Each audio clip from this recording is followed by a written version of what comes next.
The former Labor Minister Stephen Conroy and former Victorian Liberal Party President Michael Kroger. Gents, great to see you both. Stephen, I'll start with you. That the 48th Parliament's kicked off and the image is quite stark, isn't it? Seeing Labor go right around the horseshoe of the Parliament onto the other side, I think for the first time in the House of Reps since the Second World War.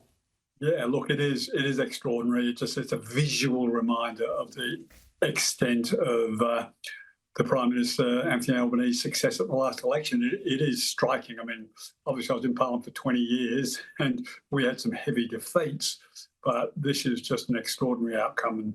And that image is like, it just makes me smile a lot.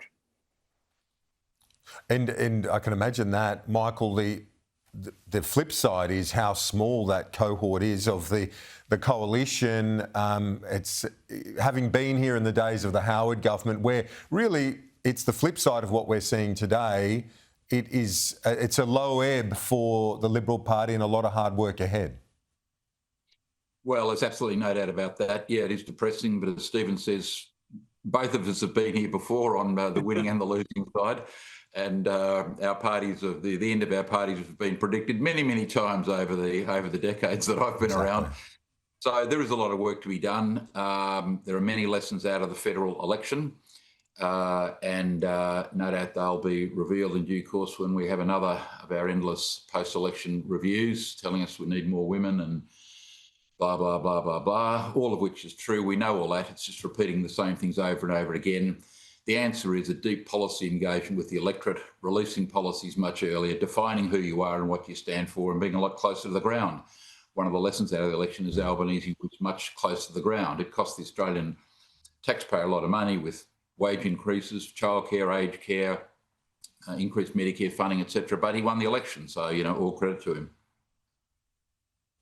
Yeah, and I think, Stephen, one of the things that Michael often talks about, I agree with him 100% on this, is a fundamental thing in politics, is you've got to own the future. Yep. You've got to say that tomorrow is better than today, Stephen, and that's fundamentally a lot of what the government did. Maybe, as Michael says, it was too costly, but things like the HEX reduction resonated with younger voters, and the result spoke for itself. Absolutely. And to Michael's credit, he has consistently said the Liberals have to define themselves. They've got to have a policy agenda. They've got to understand the changing demographics. So Michael has been calling for that for 3 or 4 years now. And tragically for his side of politics, they wouldn't take his advice. So the real challenge now for the Liberal Party is, firstly, not to give up. Michael's dead right. Like, we've been written off. Like, I lost count of how many times Labor has been written off. I remember waking up on the Sunday morning after the 2004 Mark Latham election and thought, we're out of government for the next 5-10 years. And yet by 2007, we won 3 years later. So, you know, Michael's dead right. You can't give up. Ignore all the commentators saying you're finished, but build a solid base. Exactly. And that's a really important message that, for once, I hope that they listen to Michael. And indeed, and the thing if we reflect on some of the sort of lessons of history and how it all works, because I think fundamentally a lot of it is consistent with, say, the aspiration message from John Howard, and it's something that Anthony Albanese's really seized on, Michael. I know he's from the left and so on, but there's a lot of the Howard approach, like when he focuses on aspiration, saying no one left behind, no one held back, and that sort of thing. He's really trying to channel into that message about aspiration that I think Australians really connect with. Well, that's right. And, you know, to his credit, Latham identified that after the 2004 election, that Labor needed to be a lot more aspirational.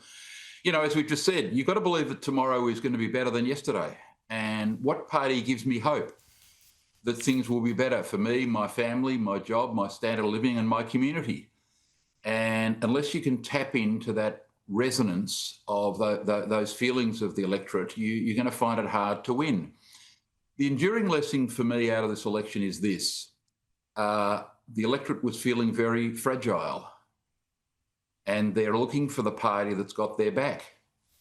Now, who portrayed themselves in the cost of, this is because of the cost of living crisis, which is worse than anyone can imagine down there in middle and lower income land. Who do people feel had their back? Now, at the end of the day, parents that can't afford school books, food or school uniforms are looking for someone who can give them urgent relief by lunchtime, by dinner time. Who can protect me? I'm fragile.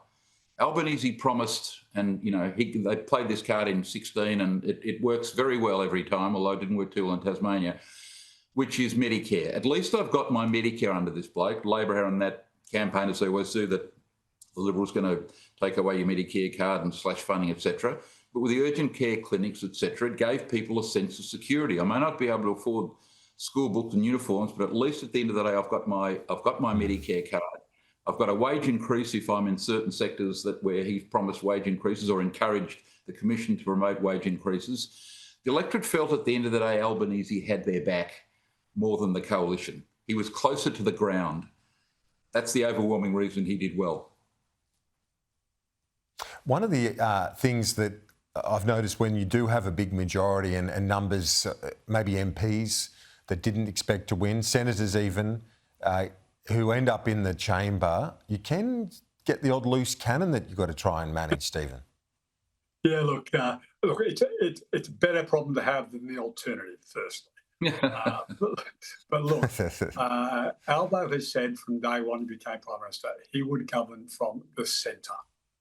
And he has continued successfully to do that. I mean, there's a lot of the right-wing commentators at the moment saying, oh, foreign policy, China, the US, he should be going to see the President Trump. He has been consistent. He's saying we've got to have a relationship with both countries, and he is working hard to maintain an important trade relationship with China.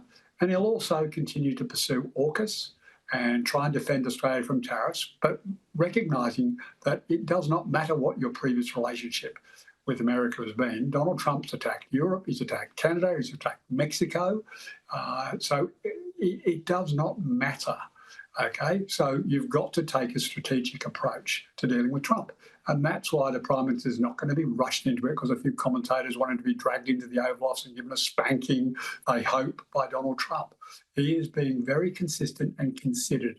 And that's why the Australian people are backing him in those two polls yesterday. They are happy with the steady and consistent approach that Albo is taking on those sorts of issues. Michael, what did you think of the polls? Is it obviously so soon after an election? Do you think that it's of any interest, or is just all predictable where you'd expect the numbers to be? No, I think they're always interesting polls. Gary Morgan's organisation predicted this 2 weeks ago. They pointed out that was the number, 57, 58 to Labor. No, this is what happens when you spend 2 months introspectively telling everyone how bad you are. Oh, we didn't connect with young people. We need more women. We've got to talk about quotas. We didn't have a policy agenda.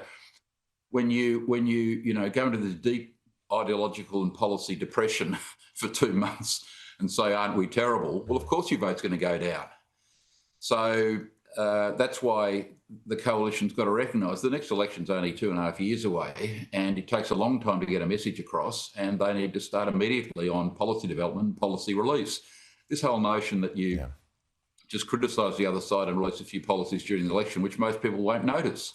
I mean, they notice the petrol price cut because Peter Dutton had to go to petrol stations, 50 times during the election, or 13 times, whatever it was.